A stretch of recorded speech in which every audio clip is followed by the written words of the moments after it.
Tira uma foto. Não, tô fazendo um filme, Anda, pode andar. Anda pra lá pra cama, ó.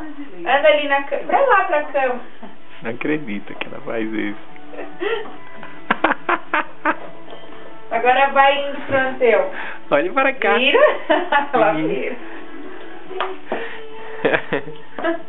Ela fez isso tudo, nunca faz. Manda um beijo agora.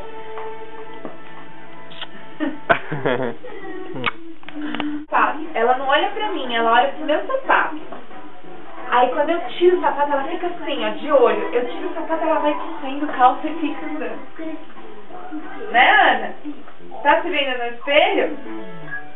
Tá bonita? Tá bonita? Você gostou do sapato da Tata? O que você quer pulsar agora? Quer pulsar outro? Gostou desse aqui?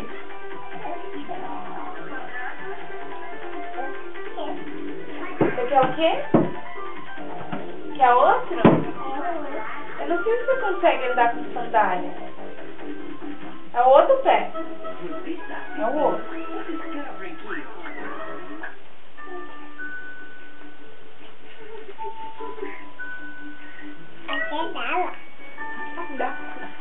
Que? Sandália. Fala pra ela, essa é sandália.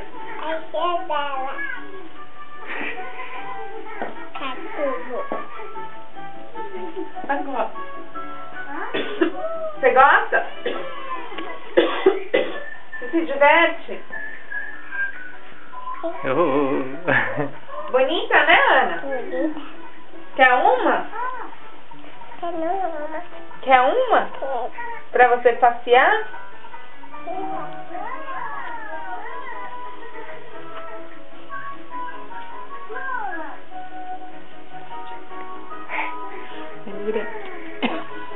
Vai ver o outro. Vamos ver o outro. É, essa. Pode pôr essa. Eu consigo fazer tudo sozinho.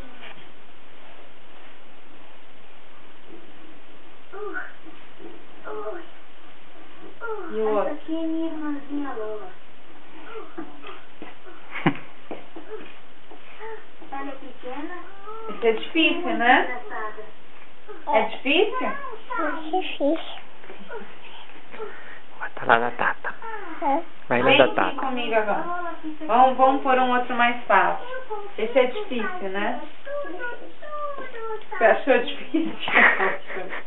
É porque ela tem que estar entortando. Você gostou desse também? Sim? Tem Tá mais? bom. Agora só tem... Bom, tem esse... Vamos ver o que tem aqui. Tem esse do Sérgio Costa.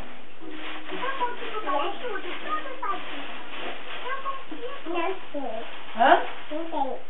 Não tem? Então vai... Cansou? Qual é? Da Rê não, é da Tata. É que a Rê tem uma igual. A da Rê é bege. A da Tata é rosa. Não, não, é o outro pé. Eu consigo abrir a coisa sozinha. Eu também consigo mexer no computador. Pronto? Essa é fácil de andar? É só de andar. É fácil pra andar? É. Gostou? Manda um beijo. Manda um beijo.